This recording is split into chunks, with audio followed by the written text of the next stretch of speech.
In the ancient land of Mesopotamia, where myths and reality intertwine, stood the great city of Uruk, known for its towering buildings and formidable walls.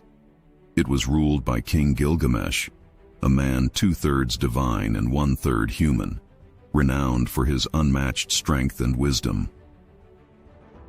However, this power came with a heavy price, as Gilgamesh became a ruthless tyrant, forcing his people into laborious work to construct his magnificent city.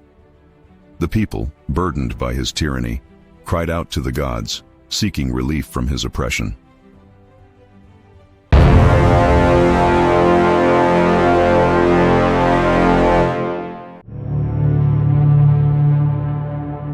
Welcome to the world of Storyscape.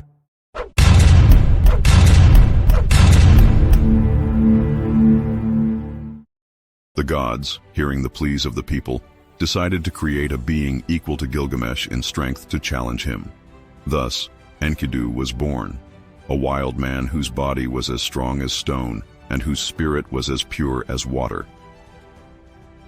Enkidu lived in the wilderness, running with animals, drinking from rivers, and untouched by civilization.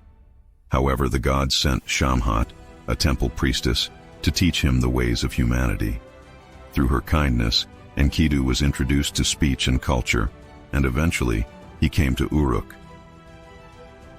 Upon hearing of Gilgamesh's tyranny, Enkidu was enraged and determined to confront the king. The two met, and after a fierce struggle, their rivalry transformed into a deep respect and a bond of friendship. Together, they decided to prove their strength by embarking on a dangerous adventure to the cedar forest, where the monstrous Humbaba, a divine guardian, stood in their way. After a long and perilous battle, Gilgamesh and Enkidu succeeded in killing Humbaba, returning to Uruk as heroes. But the goddess Ishtar, smitten by Gilgamesh's strength, sought to marry him.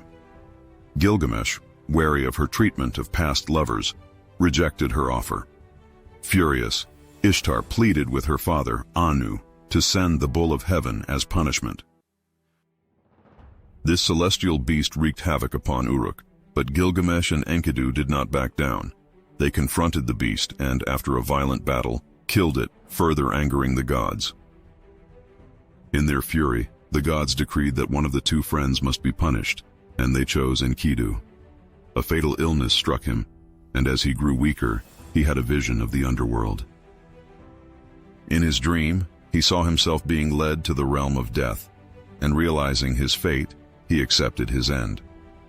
Enkidu died, leaving Gilgamesh devastated and forcing him to confront the harsh truth. Death is inevitable, even for the greatest of heroes. Unable to accept this loss, Gilgamesh embarked on a journey in search of immortality. He traveled across vast deserts and treacherous mountains, seeking the secret of eternal life. After a long and difficult journey, he finally found Utnapishtim, the only man granted immortality by the gods, who had survived the Great Flood. Utnapishtim explained that immortality was a gift given only to a chosen few, and that it was not meant for humans. Still desperate, Gilgamesh sought a magical plant that could grant eternal youth. But just as he obtained it, a serpent stole the plant, leaving Gilgamesh with nothing but his mortality. Defeated, he returned to Uruk, no longer the same man who had left. Standing atop the walls of the city he had built, he gazed upon its magnificent structures and realized that true immortality does not lie in living forever, but in the legacy one leaves behind. His deeds and the memory of his greatness would live on in the hearts of the people, ensuring his glory would last for eternity.